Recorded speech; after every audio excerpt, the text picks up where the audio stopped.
¿Empiezo entonces? Sí, Sí, ya estamos. ok.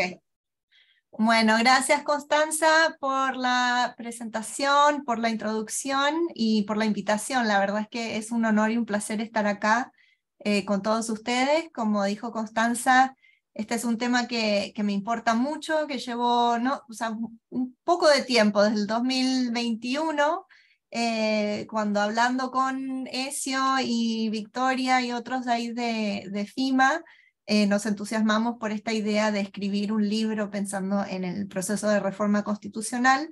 Eh, y bueno, desde entonces he seguido leyendo y aprendiendo más del tema, y así que estoy muy contenta aquí de compartir con ustedes.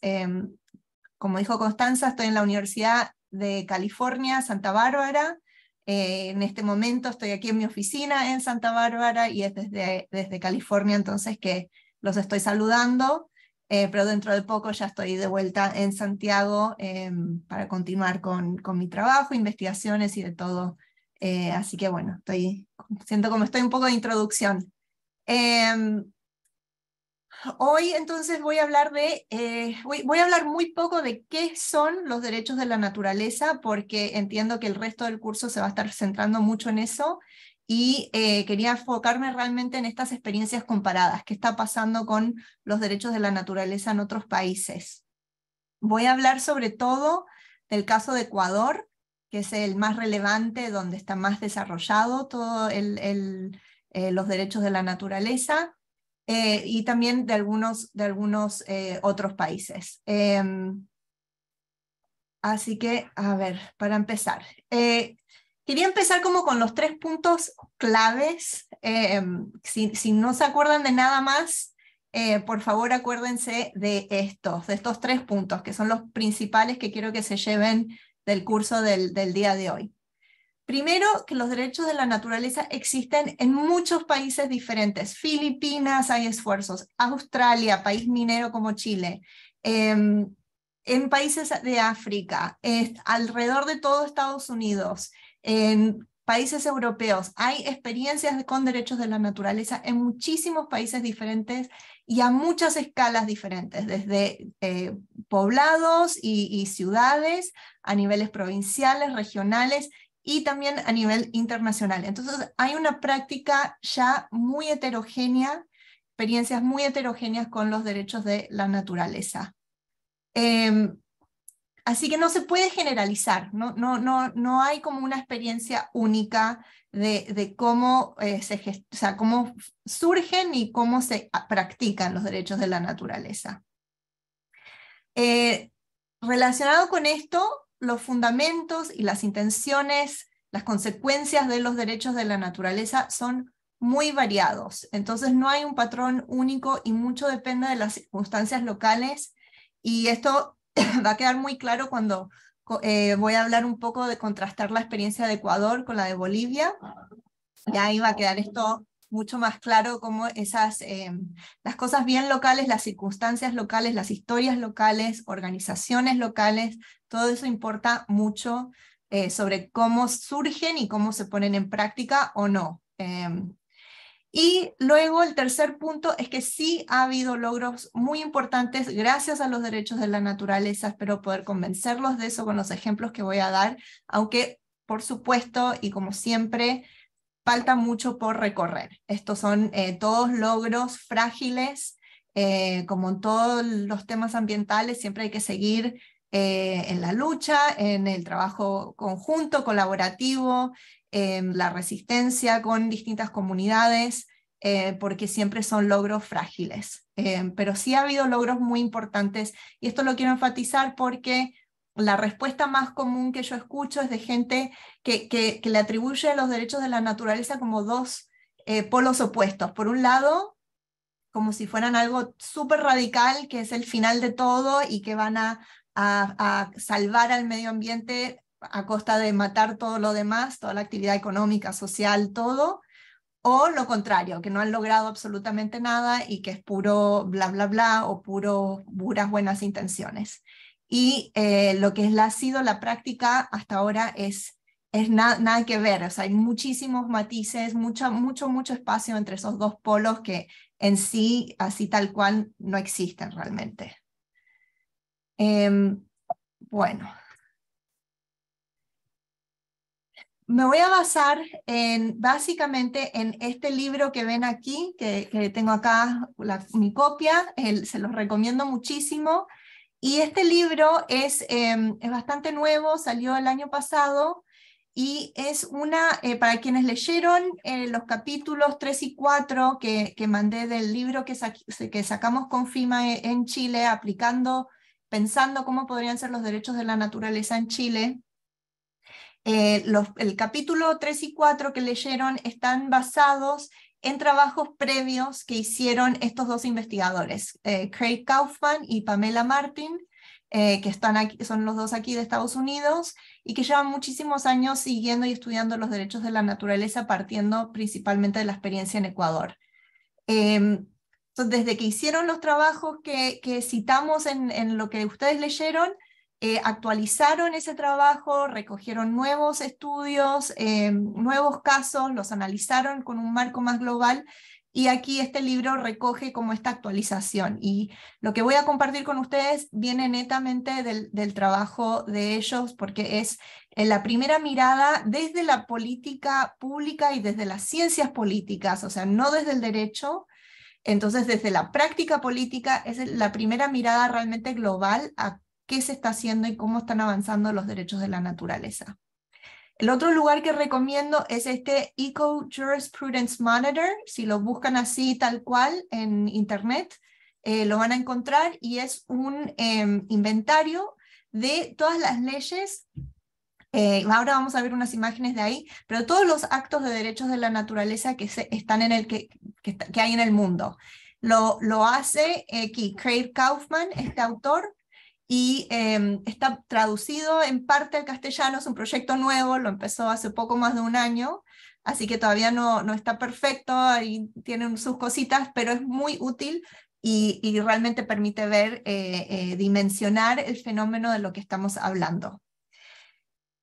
Primero voy a compartir como dos pantallazos mundiales de la visión como más macro, global, de en qué estamos con los derechos de la naturaleza. Luego voy a hablar bastante del caso de Ecuador, porque es el más desarrollado en cuanto a prácticas.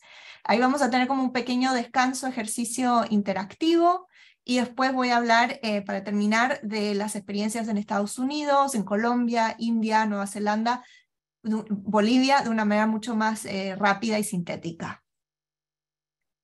Si alguien no me escucha bien, Constanza o María José, ustedes me avisan, porque yo no veo a nadie, así que confío que me escuchan. A ver. Bueno, pantallazo mundial. Hay dos modelos bastante diferentes de derechos de la naturaleza en la práctica. Uno es lo que Kaufman y Martín llaman el modelo de derechos de la naturaleza, que es el que vemos en Ecuador, Bolivia y Estados Unidos, que es donde a la naturaleza se le reconocen tres derechos concretos: el derecho a existir, a regenerarse y a tener sus ciclos, el respeto a sus ciclos autónomos. Entonces son derechos únicos. Esto es útil pensarlo así, como que el río tiene derechos de río, no tiene derechos humanos.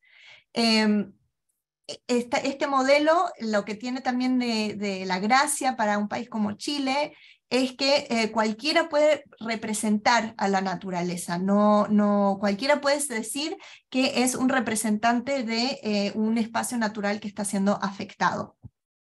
La parte mala, por otra parte, es que es reactivo. Entonces, en general, uno activa este derecho cuando ya ha habido una violación a los derechos de la naturaleza. El otro modelo, el segundo, es muy diferente, y aquí lo llamamos como el modelo de la personalidad jurídica. Y en este modelo se le extiende en el fondo derechos humanos a la naturaleza. Es como si fuera, es mucho más antropomórfico de alguna manera, mucho más centrado desde el derecho humano. Es el que se usa más bien en Nueva Zelanda, donde se desarrolló este modelo, y se ha aplicado también en sentencias, en fallos judiciales en Colombia y en India, y en Bangladesh también. A diferencia del modelo de derechos humanos, aquí se aplica a lugares específicos. Entonces no es toda la naturaleza de la nación, sino que es un bosque en particular o un río en particular. Se nombran, la gracia que tiene es que se nombran guardianes oficiales. Entonces, en general se ha creado en estos lugares como un nuevo organismo público con representación local, con representación del Estado, a veces con representación de distintos sector privado, industrial. Se crea un nuevo organismo que funciona como si fueran los guardianes, los portavoces de la naturaleza. La gracia que tiene es que es muy proactivo, entonces estos guardianes están ahí para prevenir violaciones a los derechos de la naturaleza. Así que bueno, esta distinción es muy útil a la hora de pensar en todas las experiencias que existen por el mundo. Aquí estos son tablas de este Eco Jurisprudence Monitor que les contaba. Y lo que nos permite ver, si vemos aquí está con las curvas, vemos cómo han aumentado desde el 2006, es cuando se aprueba el primer Estatuto de Derechos de la Naturaleza en el municipio, un municipio chiquitito de Pensilvania, que es como reconocido como el primer caso oficial legal de derechos de la naturaleza. Vemos como desde ahí empieza a aumentar drásticamente la cantidad de acciones diferentes.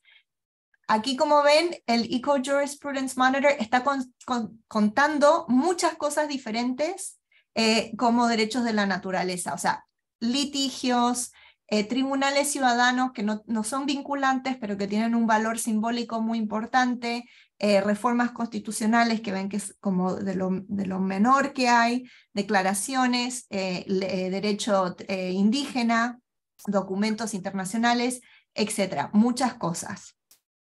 Y aquí ven a mi izquierda dónde está sucediendo esto, y ven que en todos los continentes y a nivel internacional también existen esfuerzos y ejercicios de derechos de la naturaleza. En Norteamérica en el mayor volumen, pero en Latinoamérica el mayor número de actos de derechos de la naturaleza que han sido aprobados. Que es ese, el color amarillo pálido ahí. Así que ven que de alguna manera en cuanto a la práctica de los derechos de la naturaleza, nuestra región es realmente líder en este tema.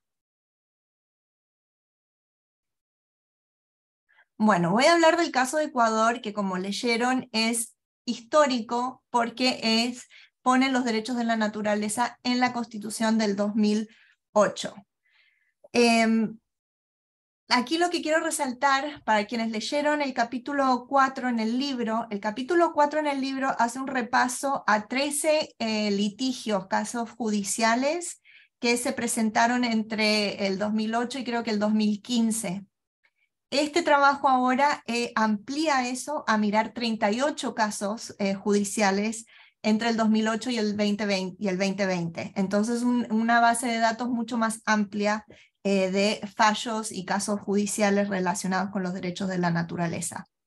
Lo que quiero también que se acuerden, para quienes dicen que los derechos de la naturaleza no han tenido ningún impacto, de los 38 casos, juicios que en Ecuador se han presentado, 33 se han ganado por los derechos de la naturaleza. Entonces sí ha habido accountability, sí ha habido una rendición de cuentas desde el Poder Judicial contra actores que han violado los derechos de la naturaleza. Es una tasa muy alta para un cuerpo de ley totalmente nuevo. Por otra parte, aún falta una ley orgánica o reglamento que aterrice este principio constitucional al marco legislativo. Un poco brevemente aquí lo que quiero resaltar es que desde el 2008, que a veces nosotros nos puede parecer mucho tiempo, para algunos de ustedes jóvenes quizás estaban todavía en la escuela, puede parecer muchísimo tiempo, pero para lo que es el cambio legal de algo tan profundo es poco tiempo. Entonces hay que tener eso en cuenta, que en realidad es poco tiempo, pero ya ha habido un cambio temporal. Entonces el 2015 es como un año bastante clave, antes y después del 2015. Voy a hablar un poco de por qué es eso, pero uno de los temas que sale en ese capítulo 4 y que también resaltan en este trabajo es el aprendizaje de los jueces. Fue muy importante en este proceso, en estos años, el aprendizaje de los jueces y del sistema judicial en general, y además de todos los abogados y las organizaciones que apoyan, en aprender a usar los derechos de la naturaleza. Lo otro que quiero resaltar aquí es que el 2008, cuando Ecuador aprueba esta constitución, es el segundo intento de reforma constitucional. El primer intento fracasó, y además se hace en un contexto de gran movilización social e indígena. Ecuador tiene organizaciones locales, regionales y a nivel nacional muy potentes que han sido cruciales para mantener el foco puesto en los derechos de la naturaleza. Ahora, cuando se introducen los derechos de la naturaleza en la Constitución del 2008, lo otro importante aquí a resaltar es que no se introducen para abrir posibilidades. O sea, Eduardo Gudinas habla de los derechos de la naturaleza como una plataforma.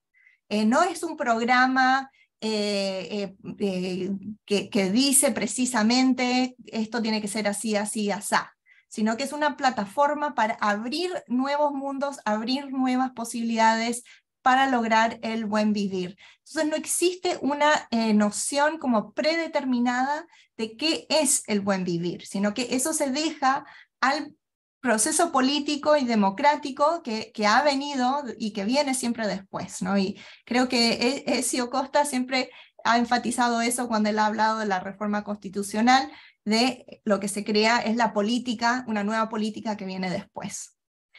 Bueno, aquí esta imagen es una muy común que se usa para representar esta idea del summa causai, que viene de un concepto quichua, y parte de lo interesante y de lo que hay que notar aquí también es que esta es una de muchas comunidades, muchas etnias y naciones que existen en Ecuador. Entonces, distintas comunidades y naciones tienen distintos conceptos de lo que es el buen vivir y de qué son los derechos de la naturaleza para ellos. Entonces, algo que abre posibilidades, no necesariamente las predetermina. Bueno, inicialmente, una vez que se aprueba la Constitución, se abre un periodo de mucha politización en Ecuador, en parte porque el gobierno de Correa de la época en el 2009 y después en el 2011 promueve una ley de minería y una ley de aguas que son muy extractivistas, tendientes a promover el extractivismo. El gobierno de Correa toma la decisión de promover estas leyes como conducentes al buen vivir, porque haciendo el argumento explícito que los beneficios van a lograr el buen vivir porque van a ser usados para programas sociales muy necesarios para el país. Distintos movimientos indígenas y ambientales están en desacuerdo con esta lectura del buen vivir y protestan. Se producen años de mucha represión, más de 200 líderes indígenas fueron detenidos, hubo intentos de cerrar Acción Ecológica, la principal organización ambiental de esos años, y queda frenado el esfuerzo por traducir los derechos de la naturaleza en una ley o un reglamento. En este contexto, como alrededor del 2011 creo, organizaciones ambientales deciden que van a tratar de dar el ejemplo de qué se puede lograr con los derechos de la naturaleza con un caso emblemático, caso Mina Cóndor Mirador, que eligieron este caso pensando que era obvio, pero era una mina donde se reconocía el daño ambiental en el estudio de evaluación de impacto ambiental, en una zona donde no había minería antes, donde ya se había ejercido el principio precautorio para hablar de esta mina, para regular esta mina. Entonces pensaron que era un caso como fácil de ganar.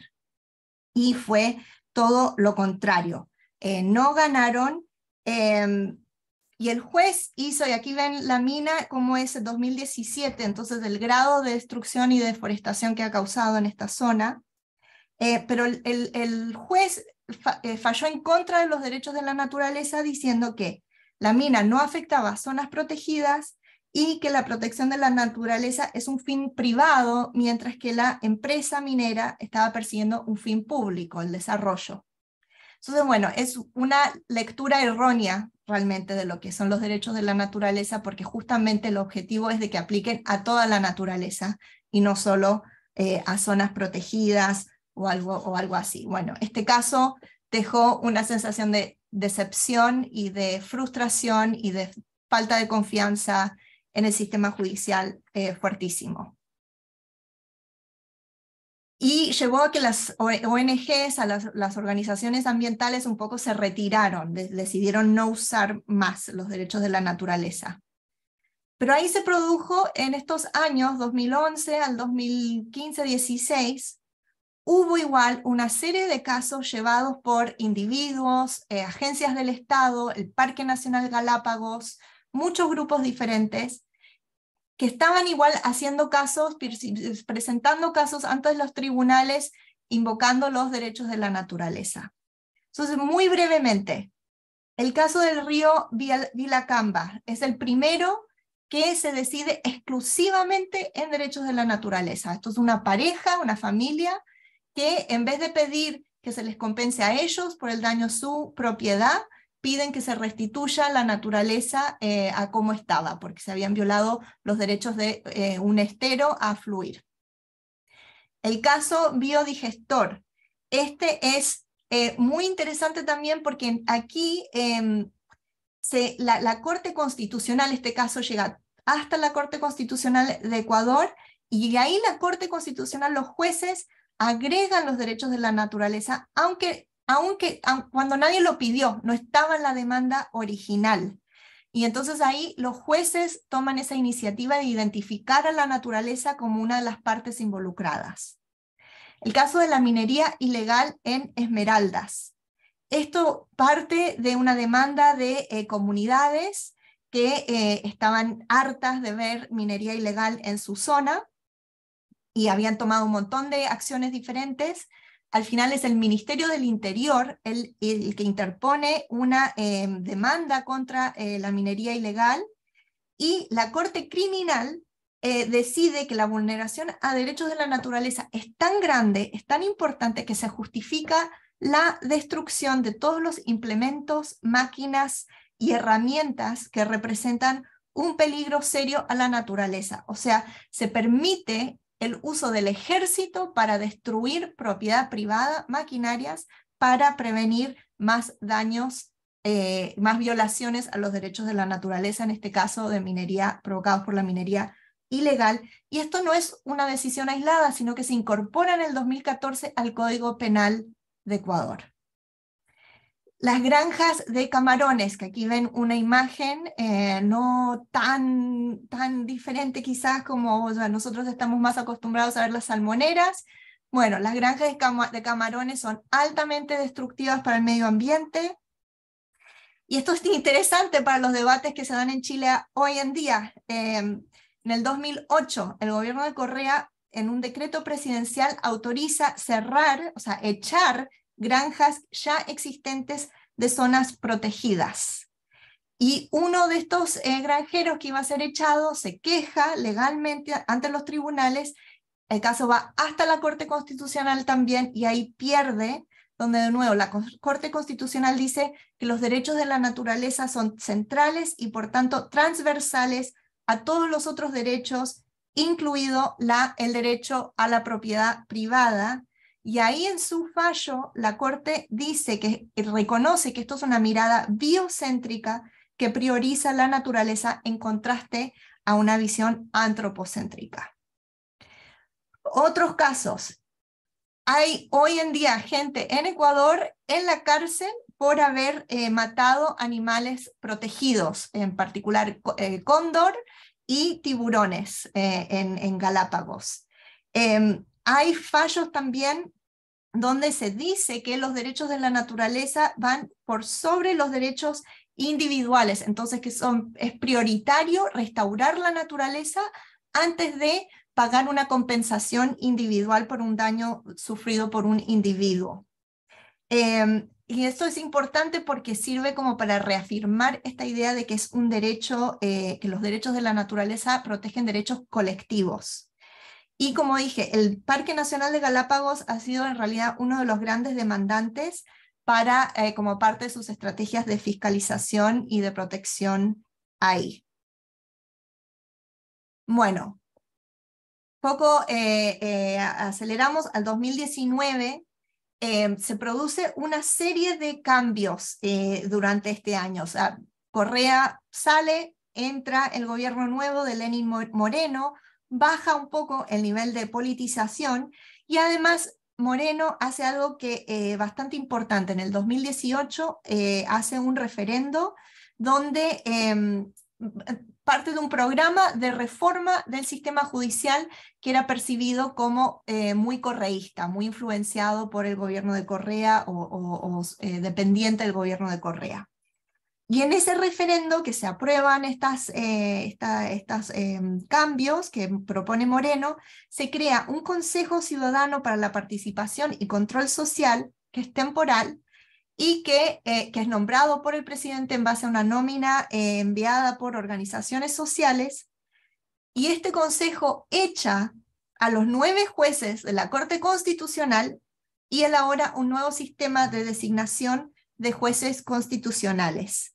Y esta nueva Corte Constitucional sigue funcionando y es ampliamente vista como profesional e independiente. Y entonces bajo esta Corte, a partir del 2019, distintas organizaciones ambientales vuelven a llevar casos de derechos de la naturaleza un poco más alto perfil, ¿no? Los demás eran como relativamente bajo perfil, estos son alto perfil. Quizás de estos 12 casos nuevos que analizan Kaufman y Martín, 10 han sido fallados ya a favor de los derechos de la naturaleza. 2 de ellos afirman derechos bioculturales, entonces está una relación especial entre comunidades indígenas y un territorio o un terreno ancestral, una zona donde habitan. El caso Piatúa, aquí hay una imagen del río Piatúa. Este es un caso de una hidroeléctrica que es muy interesante e importante para la jurisprudencia, porque este caso dice que aun cuando un proyecto como una hidroeléctrica ha sido aprobado según la reglamentación y las normas ambientales vigentes en Ecuador como en Chile, esto quiere decir el sistema de evaluación de impacto ambiental, entonces, aun cuando ha sido aprobado por ese sistema, aún así puede estar violando los derechos de la naturaleza. Es decir, que implica que hay un estándar de sustentabilidad, de respeto a la coherencia de la naturaleza más alto que las leyes existentes y los procesos burocráticos existentes.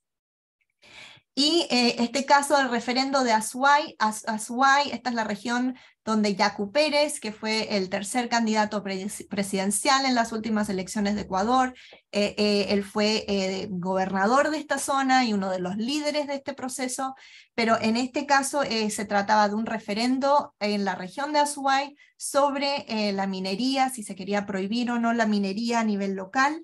Y la Corte afirma que sí, que tienen el derecho de hacer este referendo, o sea, descalificó ese referendo por razones como más técnicas, pero ratifica que tienen el derecho de hacer ese tipo de referendos y además agrega, la explotación de recursos naturales debe resguardar los derechos de la naturaleza.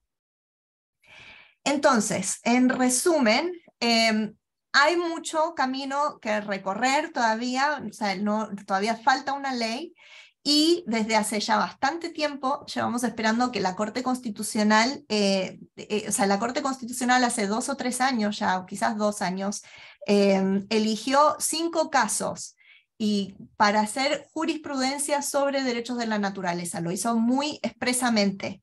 Y esos casos y esos fallos se siguen esperando. Entonces todavía es igual un momento bien crítico donde están todos muy a la expectativa de ver qué va a decir ahora la Corte Constitucional sobre derechos de la naturaleza, porque se supone que esta decisión, que de nuevo llevamos bastante tiempo esperando ya, va a ser como la que realmente aclara cómo se va a seguir implementando todo esto. Bueno, aquí quería tomar una breve pausa para que revisen y ordenen sus apuntes, cualquier duda que tengan. Creo que aquí hay varios comentarios en el chat, pero me gustaba preguntarles o sea, de estos fallos, que así como súper pantallazo rápido, ¿cuáles de estos les gustaría ver en Chile? Ya veo una mano levantada, pero tomemos un minuto para que todos puedan organizarse y después levanten las manos.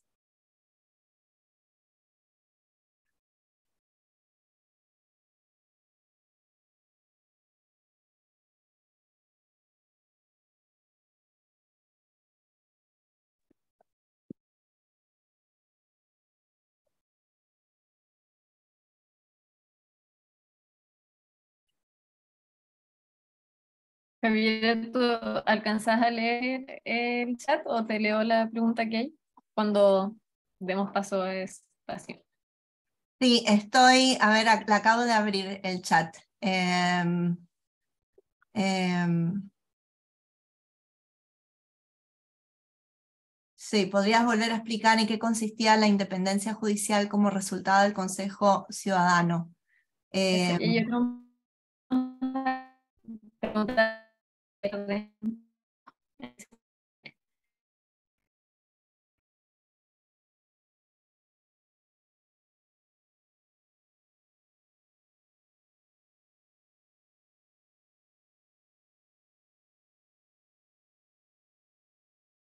ok, ay, perdón. Bueno, o sea, para responder rápidamente la pregunta bueno, primero la de Cristian, sobre si hay algún análisis sobre la utilización de la jurisprudencia en casos emblemáticos.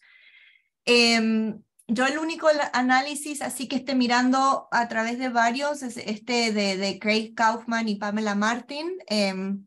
Alguien que pregunta qué libro es este, The Politics of Rights of Nature. Que de nuevo, ellos no son abogados, yo tampoco soy abogada, más bien de las ciencias políticas, y así que claro, lo vemos igual con otros ojos, pero sería bien interesante como un análisis de la jurisprudencia, yo creo, también con una perspectiva más de Chile, y un poco para ir adaptándolo a donde estamos en Chile. Diego Olivares pregunta sobre en qué consistía la independencia judicial como resultado del Consejo Ciudadano. Yo creo que la idea ahí es que los jueces de la Corte Constitucional antiguos habían sido todos nombrados por Correa, por Rafael Correa. Y entonces eran vistos como dependientes, como faltando independencia porque hacían lo que el gobierno de Correa les pedía. Eh, este Consejo Ciudadano, la verdad es que no sé más de este ejercicio, súper interesante. Si tuviera más tiempo, le dedicaría tiempo a estudiarlo y ver cómo funcionó y cómo lograron, porque según lo describe el libro, ves, Jonathan Valle dice, yo sé, soy de Ecuador. No sé si quieres agregar algo.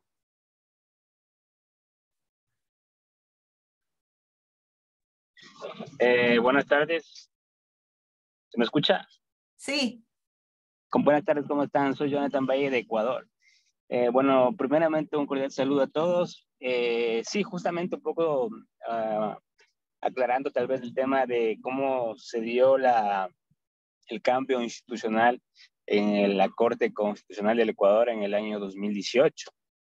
Bueno, fue primero con un proyecto de una consulta popular, ¿no?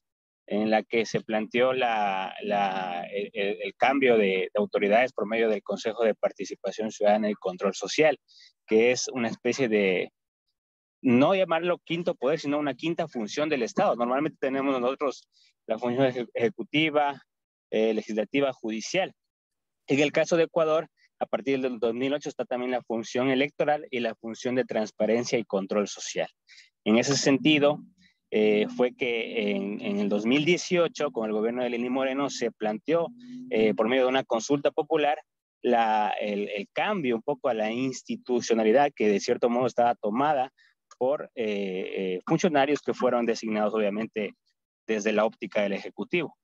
Y fue por medio de esta consulta popular que se pudo integrar un Consejo de Participación Ciudadana y Control Social transitorio, el cual comenzó a evaluar a distintas instituciones y autoridades del Estado, entre ellos la Corte Constitucional. Y a partir de eso es que se cambia en este caso los jueces de la Corte Constitucional, y se designa en este caso a una de las mejores cortes del país en ese entonces, porque estuvo conformada por académicos de alto nivel y personas de prestigio, personas reconocidas académica y honestamente.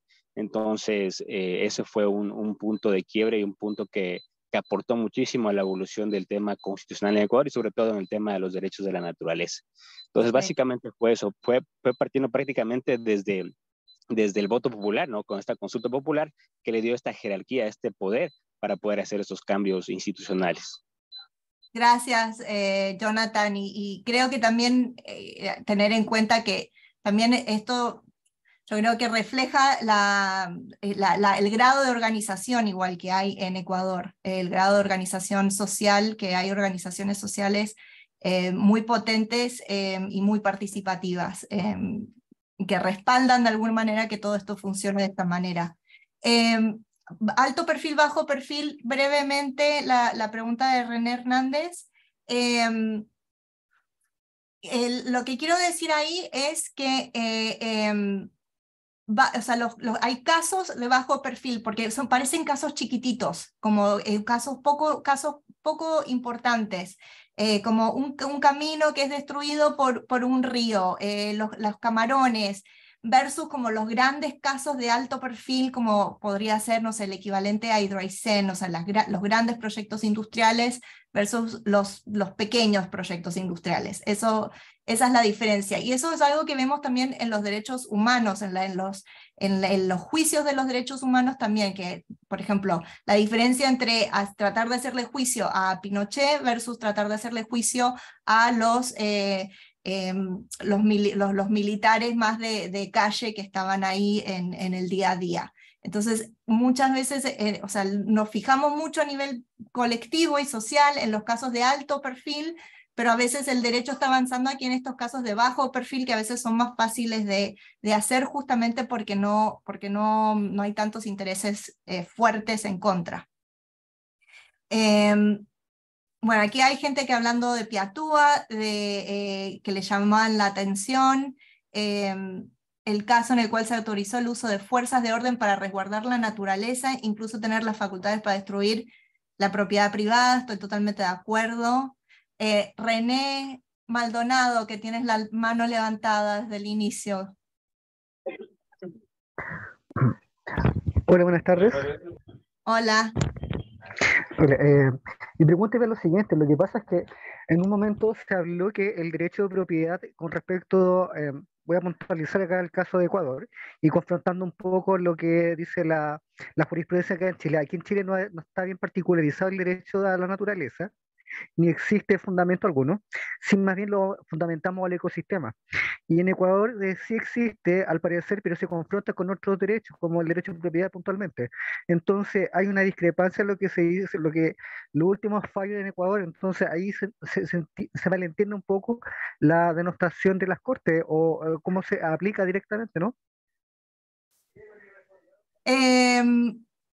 O sea, es que al no ser abogada no quiero meterme a hablar sobre conflicto así, tensiones entre derechos, pero uno de los fallos que creo que es relevante para este punto es el que reconoce a los derechos de la naturaleza como transversales a todos los otros derechos, y que entonces por eso, a la hora de ver cómo eso, cuando los derechos entran en conflicto, al decir eso, la Corte está diciendo se le puede dar prioridad a los derechos de la naturaleza, porque están en la Constitución como 3 derechos: a existir, a ser restaurada y a tener sus ciclos autónomos.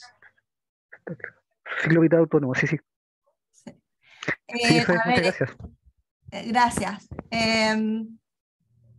Bueno, a mí también me llamó mucho la atención casos como, bueno,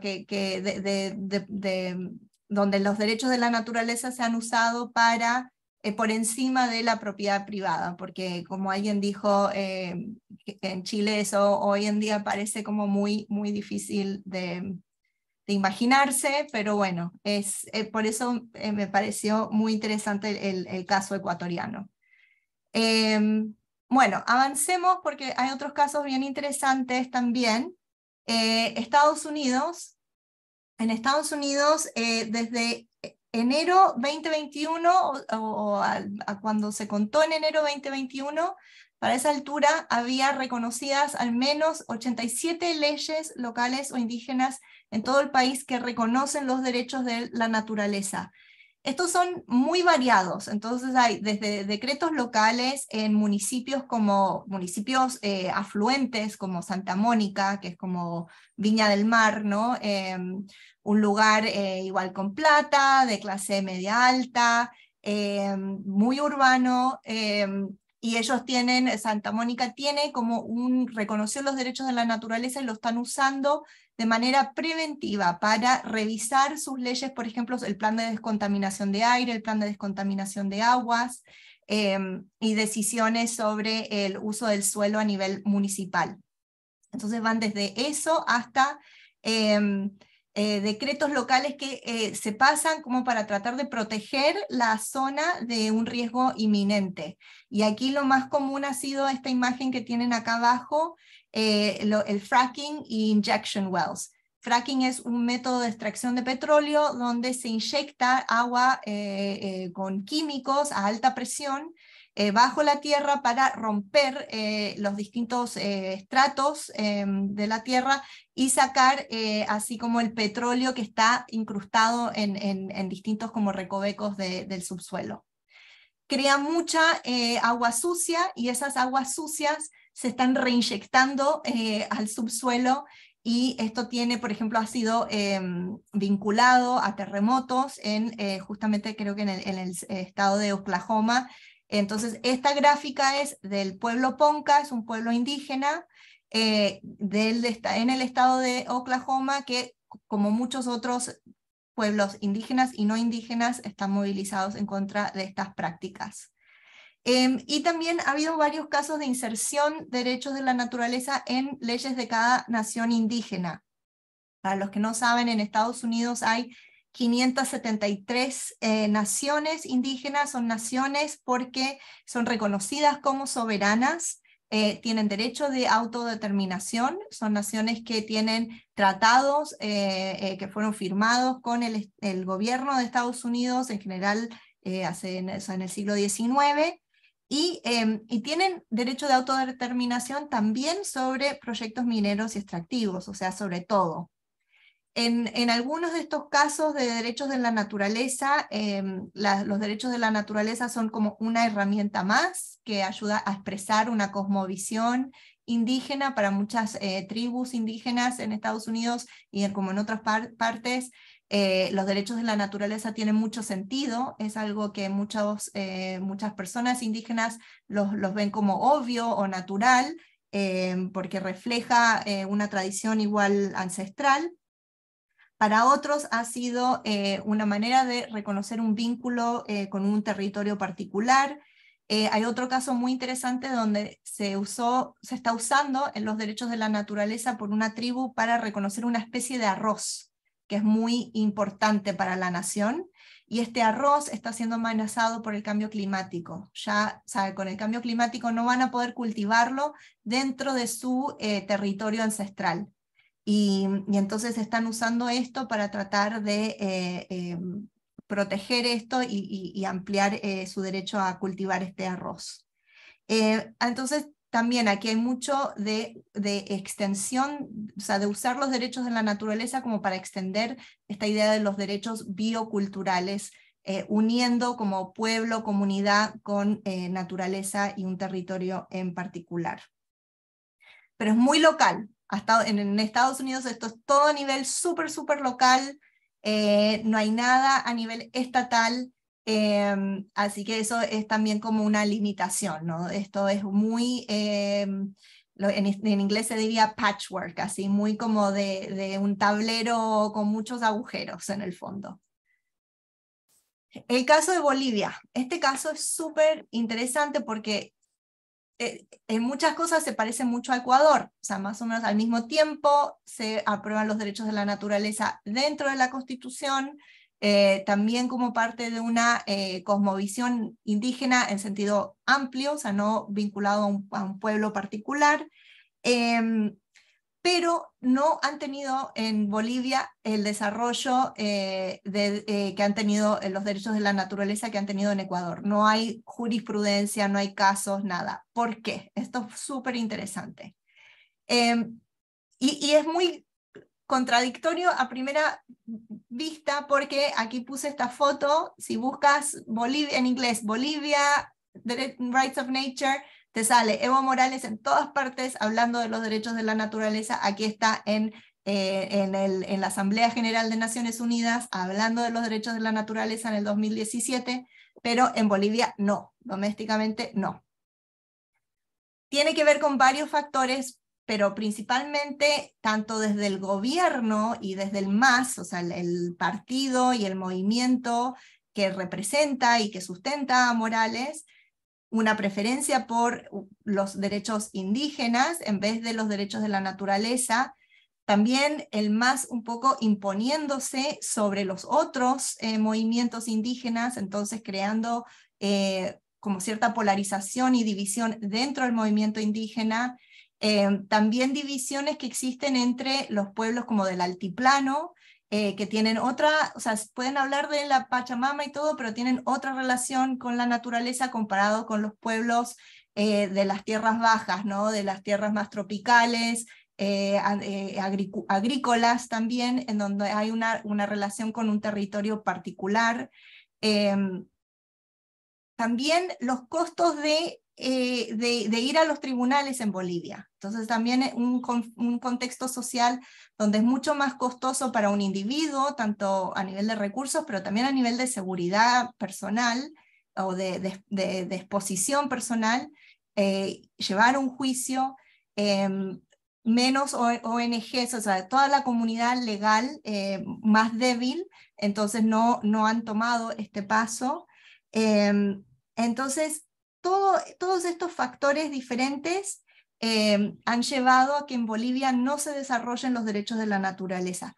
Es más, es bien interesante porque en el 2010 y después en el 2012 se pasan en Bolivia, la legislatura aprueba leyes que así aterrizan los derechos de la naturaleza de la Constitución a la ley, pero esas leyes en el fondo debilitan los conceptos constitucionales. Entonces terminan creando una estructura más débil de lo que existe hoy en Ecuador.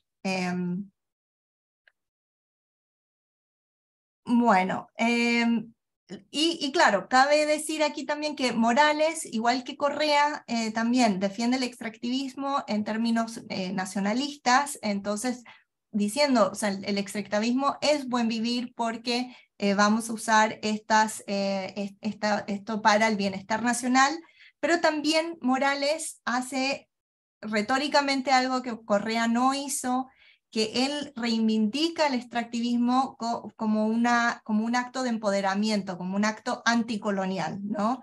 Entonces, que la nación indígena emancipada elige participar del extractivismo.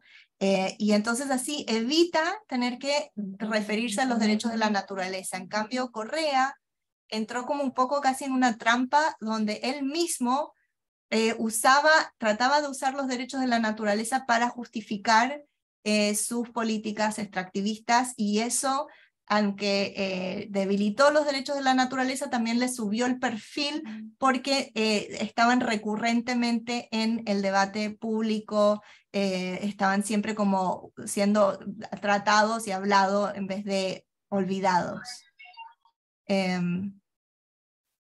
Bueno, esta es mi última como diapositiva con información, y quería hablar un poco de ese otro modelo, el modelo de la personalidad jurídica. Entonces aquí es donde, o sea, el río no tiene derechos de río, sino que el río pasa a tener una especie de derechos humanos.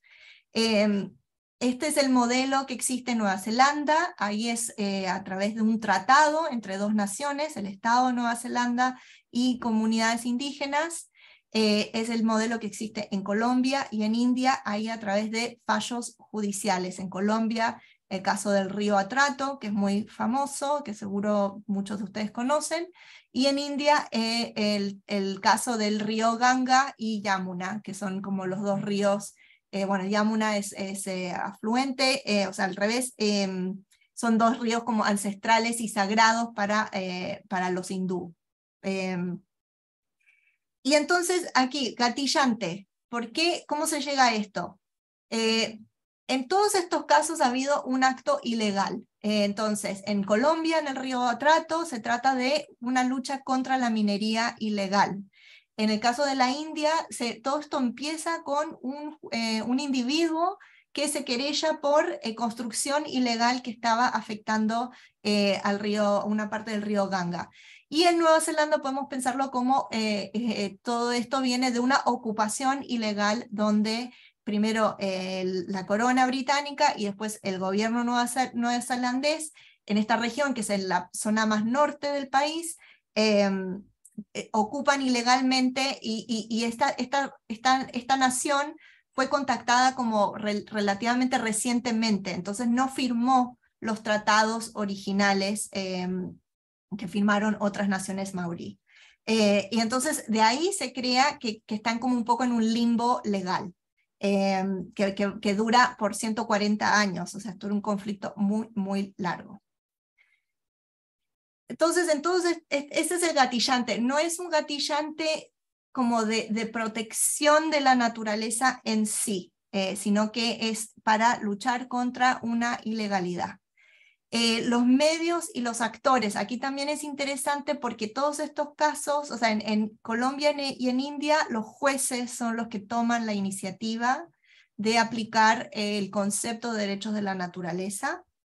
En todos también hay, o sea, algunos individuos, las agencias estatales terminan participando de una manera mucho más temprana y directa que en el caso de Ecuador, por ejemplo, o de Estados Unidos. Comunidades indígenas y otras comunidades. Aquí también en todos estos casos se trata de un vínculo particular entre un lugar específico y una comunidad específica. Entonces, en Nueva Zelanda, estas naciones indígenas son dos. Una quería que su bosque ancestral fuera reconocido como suyo, no en el sentido de propiedad privada, sino en el sentido de ser vivo, y así es como se llega a esa idea de derechos de la naturaleza. En el caso de otra comunidad era el río, que es como, ellos lo ven como su ancestro directo. En el caso de Colombia, los jueces dicen que las regiones afrocolombianas e indígenas del río Atrato tienen una relación especial y ancestral con el río Atrato y por tanto tienen un voz y voto y deber y necesidad especial de participar en su cuidado. En el caso de la India, los jueces dicen eso, que esto es una relación sagrada entre el pueblo hindú y estos ríos. Los resultados. En Nueva Zelanda esto va muy bien, es una zona igual bastante remota, poca gente. Lo que es interesante en todos estos casos es que se crean nuevas formas de gobierno, entonces nuevas instituciones que vienen a poner en práctica esta idea de guardianes. En el caso de Nueva Zelanda, los guardianes vienen una parte de las comunidades indígenas y otra parte del gobierno. En el caso de Colombia, se nombra a alguien del gobierno, los jueces determinan qué estructura tiene esto, y se nombra a alguien del gobierno, y las comunidades dijeron, no podemos mandar una sola persona, queremos 14, y la corte dijo, ok, y entonces los guardianes son 15 personas. Es una zona con muchísimos problemas, o sea, la FARC, o sea, problemas de guerrilla armada, narcotráfico. Esto es la zona del Pacífico de Colombia, llegando a la frontera con Panamá, entonces de las zonas donde más tráfico de migrantes hay en este momento. Entonces realmente, o sea, no solo el narcotráfico, sino también el cultivo de coca y toda la guerra sucia de Estados Unidos contra los cultivos de coca. Entonces, el número de amenazas que estas comunidades están, y de problemas con los que están lidiando es muy alto, además de las zonas más pobres de Colombia. Entonces, claro, la gente, algunos dicen, ay, pero no ha logrado nada, no ha habido avances. Bueno, es una zona con una intersección de amenazas, de problemas realmente fuerte. Así que yo creo que hay que poner las cosas en su contexto. El caso de la India es bien interesante porque ahí los guardianes, la corte nombró solamente a personas del gobierno, entonces a los defensores públicos de 2 estados por donde pasan estos ríos. Y después de unos años estos guardianes se rebelaron y pusieron una querella diciendo no queremos ser los guardianes porque nosotros no podemos ser responsables por el actuar del río. Por ejemplo, si el río se desborda, si causa una inundación, nosotros no podemos ser responsables. Y entonces esto viene a mostrar un poco los desafíos de este modelo, porque al extender derechos humanos a la naturaleza, como en el caso de la India, abrió este debate sobre qué quiere decir, ¿no? Si esto quiere decir entonces que la naturaleza tiene responsabilidades también, cosa que es un poco imposible de poner en práctica. Además tiene una visión muy paternalista esta idea de los guardianes, ¿no? Porque esta idea aquí viene, en algunos casos funciona bien, como Nueva Zelanda, quizás el atrato, pero en la India se implementó de una manera muy paternalista, donde los guardianes son los que saben mejor qué necesita el río para estar bien.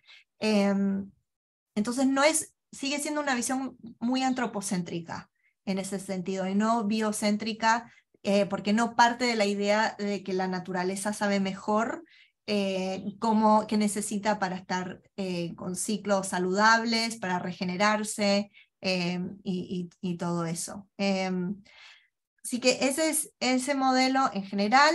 Bueno, como conclusiones, en todas partes vemos igual que los derechos de la naturaleza han ayudado a resolver conflictos profundos. O sea, en Nueva Zelanda un conflicto de 140 años, en el río Atrato, como decía, varios conflictos muy pesados. En Esmeraldas, por ejemplo, esta región del Pacífico de Ecuador, conflictos alrededor de la minería ilegal. Entonces han ayudado a resolver conflictos grandes, y aunque solo sean 3, digamos, ya sería un logro, porque son todos conflictos fuertes. También han ayudado a frenar proyectos malos, dañinos, nocivos para el medio ambiente, y a proteger ríos, bosques y especies, como el caso del río Piatúa, los casos en contra de la pesca ilegal de tiburones en Galápagos. Entonces, claro, muchos dirán, bueno, pero la minería sigue. Sí, pero hay mucho más que minería pasando en el mundo, y sí ha habido casos así emblemáticos. Lo que quiero enfatizar es que no existe una experiencia única, y aquí agregar primero la importancia de entender bien el contexto y la especificidad de cada lugar, porque cada lugar es diferente. Y también aquí lo que es muy interesante para los que estudiamos globalización es que nos hemos acostumbrado a pensar que la globalización, y que los últimos 30, 40 años, las políticas públicas se crean en el norte, en Washington, en Nueva York, en los centros de poder, y de ahí se diseminan en el mundo y todos los países tienen que aplicarlas, ¿no? Los tratados de libre comercio, parte del problema que tienen es eso, ¿no? Que le imponen a todos los países del mundo las mismas políticas, las mismas leyes, las mismas normas, de esta manera como desde los centros de poder hacia abajo.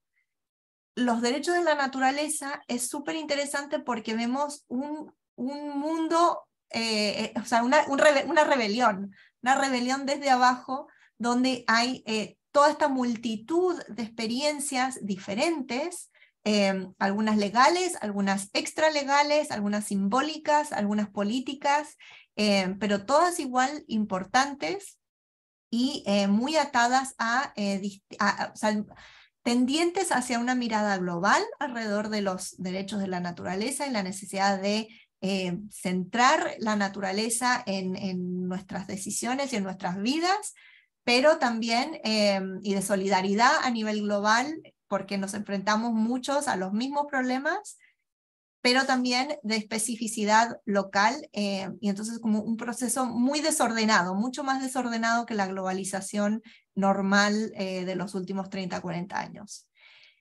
Y bueno, tareas pendientes. Falta muchísimo por hacer, por recorrer, y bueno, si bien yo creo que hay razones para ser optimistas y no tenemos alternativa, hay que ser optimistas, creo yo, contra todo. Hay que seguir luchando y bueno, nada es automático, todo hay que seguir siempre en la lucha, en la vigilancia, en la resistencia, y rindiendo cuentas, ¿no? Para que las cosas se implementen y se hagan lo mejor posible. Bueno, con eso, muchas gracias por su atención. Muchas gracias, Javier, a ti por esta información. Yo creo que es muy importante, y lo fueron ahí también diciendo comentarios, enterarse de estos casos, porque a veces pareciera que como la discusión en Chile en este minuto quizá no está en su mejor momento. Es una discusión que ya terminó, pero no, es un movimiento internacional, está desarrollando a nivel internacional, así que gracias por esta excelente panorámica de todo lo que está ocurriendo y ha ocurrido. No sé si pasamos a leer las preguntas. Bueno, hay como más comentarios que preguntan en realidad en este momento. Sí. Y no sé si René se te quedó la mano, te la bajo. Pero claro, van un poco en esa línea los comentarios de lo sorpresivo que son algunos casos. Ahí María Elena levantó la mano. Un segundo. Vamos, María Elena, Evelyn. Hola, buenas noches. Sí, yo tengo una duda. No sé si entendí bien, Javiera. Me dices. Entendí que el modelo como de Ecuador este era el modelo como más reactivo, y el otro modelo de Nueva Zelanda y el Río Trato era preventivo, dijiste, no sé. Proactivo. Proactivo, sí, pero bueno, tengo una duda ahí de que el otro sea proactivo, porque como dijiste que venían de conflictos de larga data, entonces me parece que también está reaccionando a historias muy, muy largas y profundas de injusticia, ¿no? Sí. Eso por una parte, y lo otro es, no sé si el reactivo, pero es a la vez, no sé si es proactivo o habilitante que quede, por ejemplo, en la Constitución de Ecuador las disposiciones respecto a los derechos a la naturaleza. Me parece que es súper habilitante para abajo, ¿no? Entonces, aunque no sé si entendí bien, como el reactivo es como más acotado, pero me parece a mí que el otro es más acotado. Entonces, era para saber qué pensabas de eso.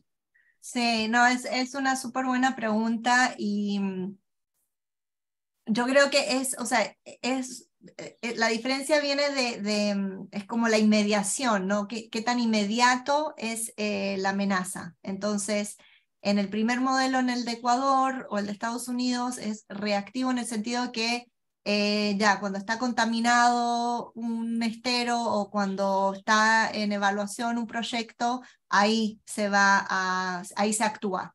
Mientras que el otro modelo, en principio, como funciona a través de esta idea de los guardianes, se supone que los guardianes tienen como la capacidad y la autoridad de estar como previniendo, ¿no? Futuros daños. De ahí es donde viene la distinción. En la práctica, como dices, no es tan simple porque después de un tiempo, ojalá, si alguien sabe que existen los derechos de la naturaleza y está el riesgo de que te van a demandar y a fiscalizar de estas maneras, entonces se empieza a volver preventivo también, y también como dices, o sea, donde existen estos otros modelos son zonas donde hay muchos daños y mucho depende de cómo funcione realmente ese nuevo sistema de guardianes, sí.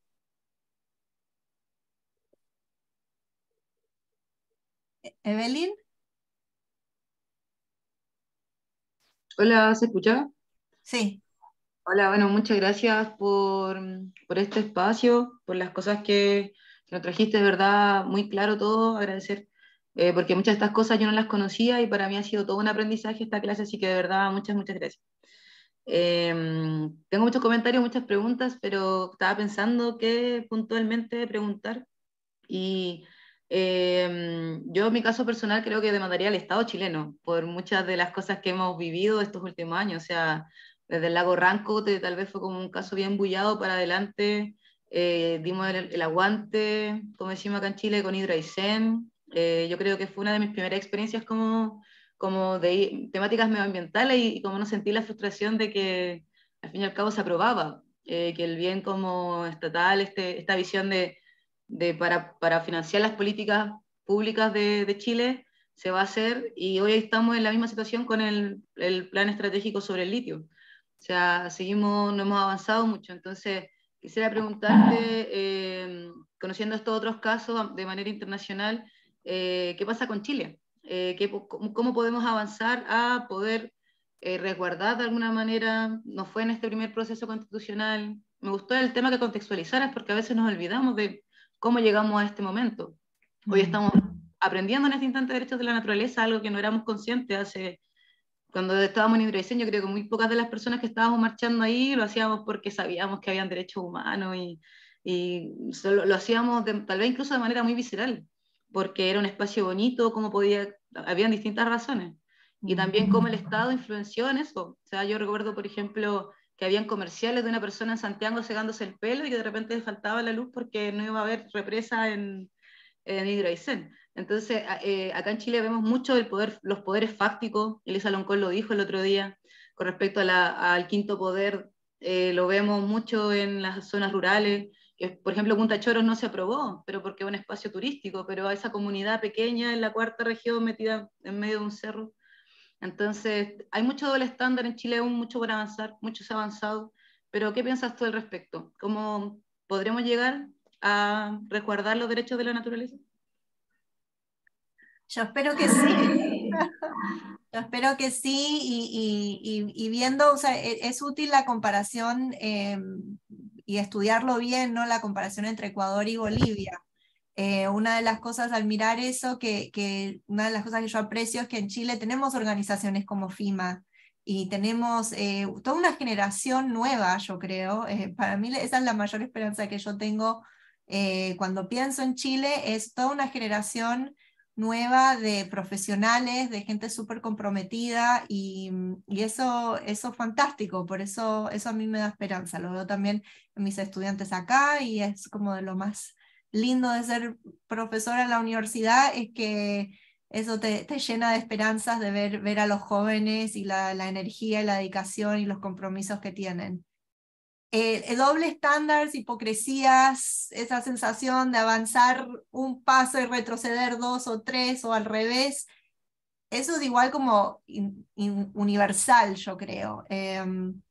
No creo que Chile sea peor que otras partes en ese sentido. Pero bueno, si tuviera que, por lo que he aprendido, y también esto mucho en mis conversaciones con todos los chicos en FIMA, como un tema súper clave al nivel como de la ley en Chile, si se pudiera ampliar esa legitimación activa para que no tuviera que ser que un individuo que ha tenido un sufrimiento, un impacto directo, sino que cualquiera pudiera ir a tribunales, querellarse por la naturaleza. Ese cambio chiquitito, yo creo que habría muchos abogados en nuestro país que sabrían cómo aprovecharlo para realmente movilizarse bien. Y eso es una limitación. Si solo podemos elegir una cosita y tiene que ser chiquitita, esa sería, yo creo, por lo que entiendo, parte como de lo más importante. Pero bueno, en FIMA hay abogados que saben mucho mejor que yo estos detalles, yo creo. Sí. Javiera, Sí. nos quedan como unos 15 minutitos, entonces vayamos con las 4 preguntas y después de Cristian, si es que hay más, veamos si alcanzamos. ¿Si te parece? Ya. Ya, que vayamos ahora con René, Felipe, Pamela y Cristian. No, hola, buenas tardes. Mi pregunta iba realmente a lo que apuntaba lo mismo la compañera, es decir, que si en algún momento, Javiera, ¿tú crees que se puedan ser viables acciones legales como defensor propiamente tal de la naturaleza, sin necesidad de estar dependiendo de una persona jurídica o de un objeto común de derecho? Sí, no sé, eso yo creo que quizás en los otros cursos, cuando entran más de lleno en el detalle legal, sí, hay otros que van a saber mejor que yo si eso se puede hacer o cómo lograrlo.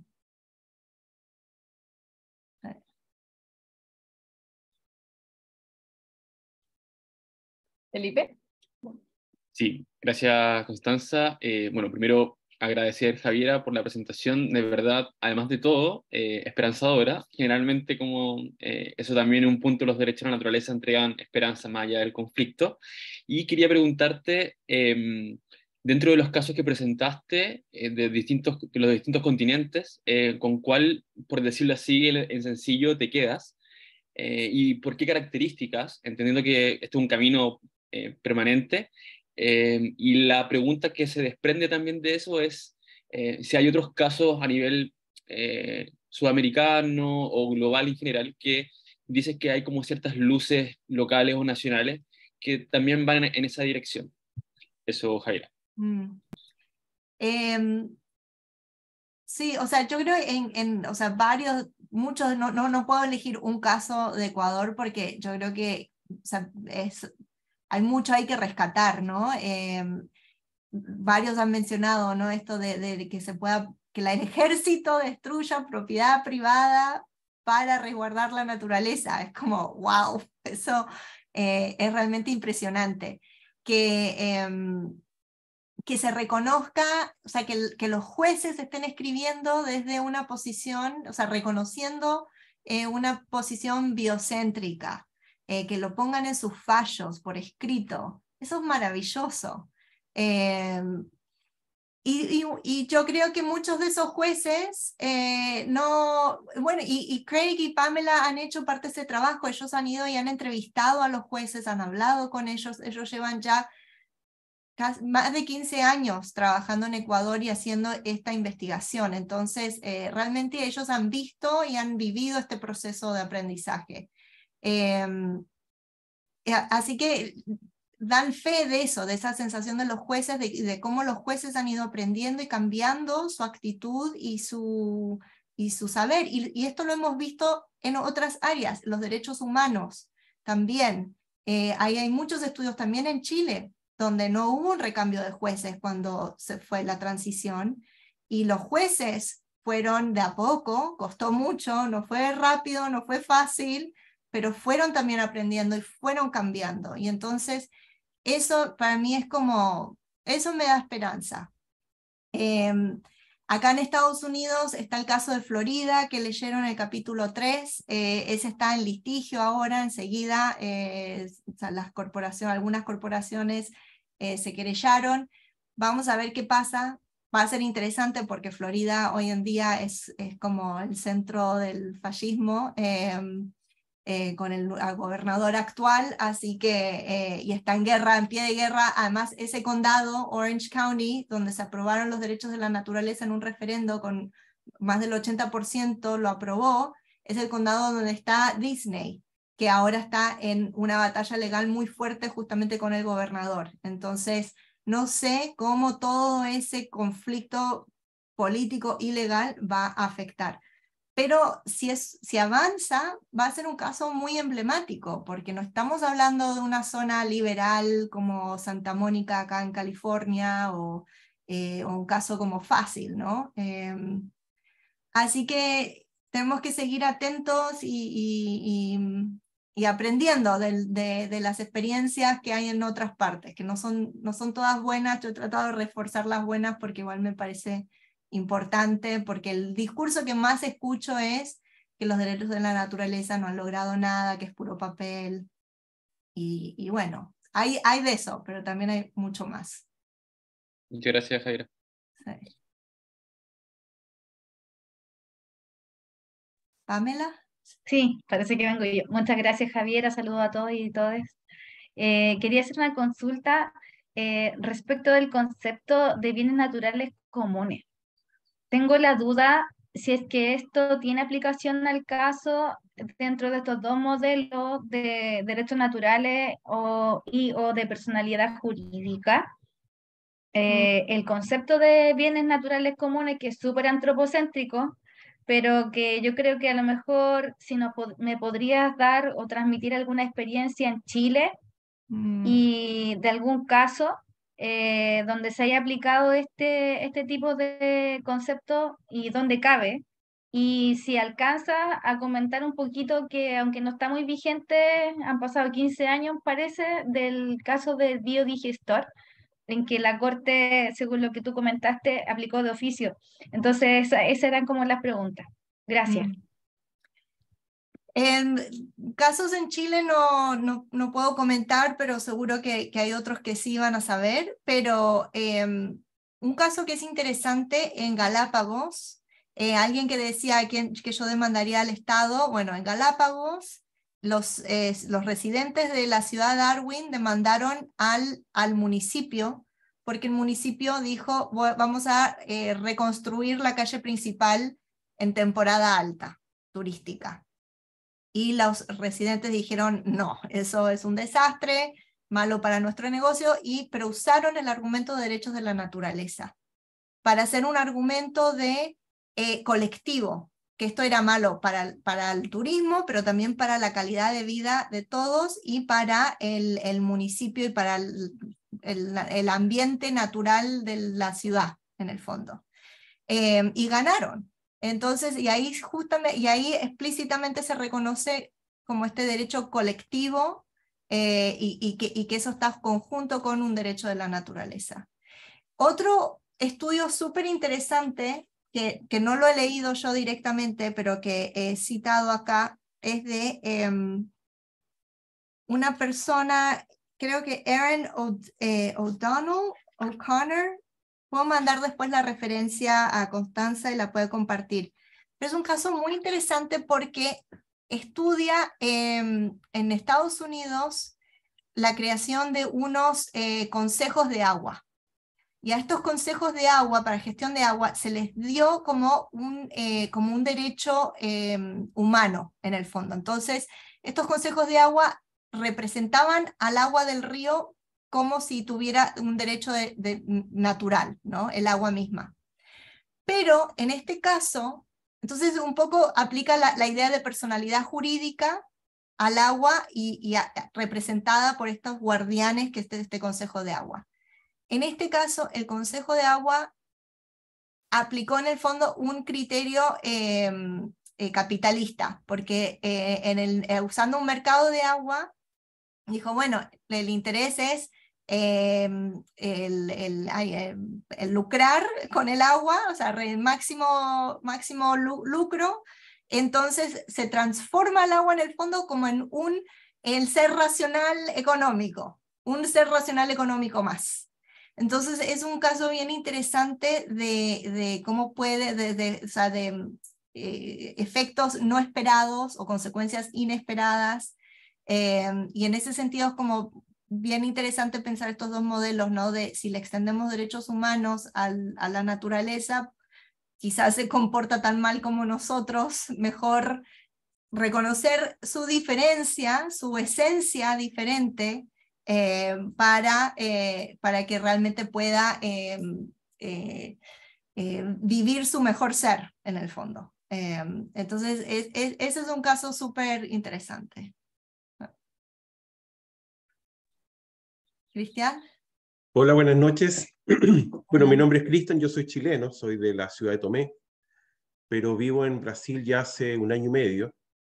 Y quería contextualizar un poquito para hacer más justicia a lo que planteaba Javiera, porque hay que tener en claro que el tema legal está supeditado a otros poderes del Estado que pueden ayudar o no en el proceso judicial que se está estableciendo en un país en particular.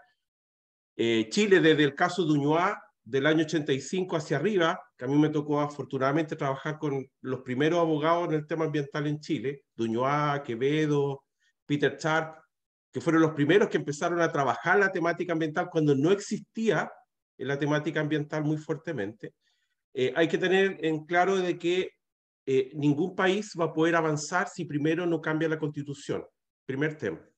La Constitución es básica dentro de la estrategia de un proceso de darle o entregarle derecho a la naturaleza, derecho que, entre comillas, volvemos al mismo antropocéntrico de nosotros tenemos que entregarle derecho a la naturaleza siempre lo ha tenido. El tema es que lo que tenemos que hacer es reconocer lo que siempre ella ha tenido, que ese es un cambio de lectura que uno tiene que hacer, que es muy, muy importante tenerlo en cuenta siempre. No le estamos dando derecho a la naturaleza. La naturaleza tiene sus derechos. Uno está reconociendo esos derechos. Tercer elemento, hay que tener muy en cuenta de que si es que la constitución política no está correlacionada con todos los cuerpos legales que existen en el país, que es un caso chileno, el caso verídico, Chile es uno de los países latinoamericanos que tiene mayor cantidad de leyes respecto a la temática ambiental. En el último compendio habían más de 5.000 cuerpos legales que tenían de alguna otra manera jurisprudencia en el tema ambiental, pero no tienen una constitución, por lo tanto el poder que le da la constitución no tiene mucho sentido cuando no está relacionado con las políticas. Caso Brasil, nosotros lo estamos viviendo acá, me imagino que ustedes lo han escuchado, toda una revuelta legal que hay en este momento en Brasil, porque hay un decreto que en este momento el grupo de parlamentarios de derecha, que está lógicamente en contra del gobierno de Lula, estableció un marco regulatorio que permite eliminar, dejar en foja cero a todos los cuerpos legales de carácter ambiental desde el año 88 hacia arriba. Y eso es disculpen la expresión, aprovechando que está Javier acá, una boludez, como dirían los argentinos. Porque en estricto rigor, todo lo que se había avanzado, al no haber una constitución política que refrendaba todos esos cuerpos legales, ahora viene un marco regulatorio hecho por un grupo de diputados que logra en este momento dejar en tela de juicio cualquier práctica o jurisprudencia ambiental que se quiera aplicar, porque borra todo, inclusive Instituto Medio Ambiente, institucional y ambiental y todo, a raíz de simplemente un grupo de parlamentarios que hicieron esa situación. Entonces, cuando uno habla de la temática ambiental, también tiene que hablar de estrategia. Y qué bueno que Javier es cientista política, porque ahí se trabaja mucho la estrategia. Y en este caso hay que elaborar una estrategia convincente, adecuada, en conjunto con todos los actores reales, para que este proceso, que Chile lo tiene que hacer en algún momento, porque no podría quedarse muy atrás, también hay que tener en cuenta que Chile es uno de los países más conservadores en Latinoamérica, y uno de los países que está más impregnado el neoliberalismo como práctica económica dentro del país, que por eso ha costado tanto salir de ese proceso. Pero es un tema que hay que conversarlo. O sea, podemos avanzar muchas leyes, podemos avanzar incluso en tribunal ambiental como Chile sí lo tiene, pero si no hay una constitución que refrende eso, en cualquier momento puede eso caerse todo, como el caso de Brasil. Así que hay que trabajar para que no solamente las leyes y la jurisprudencia y los profesionales tengan estas habilidades, sino que también la Constitución lo incorpore dentro de sus lógicas de la base del cuerpo legal. Entendamos que la pirámide legal parte desde la Constitución, si no, no tiene ningún sentido cualquier otro cuerpo legal. Tremendo, tremendo lo que cuentas, Cristian, gracias por compartir, y sí, o sea, es importante, o sea, la fragilidad, ¿no?, de todo lo que se logra, y en Brasil, ¿no?, instituciones, programas científicos muy fuertes, y en poco tiempo cómo se ha ido erosionando y desmantelando todo eso. Bueno, y acá también en Estados Unidos, ¿no?, cuando entró Trump, fue impresionante ver en poquísimo tiempo lo que pudo hacer a la hora de desmantelar esa institucionalidad pública ambiental.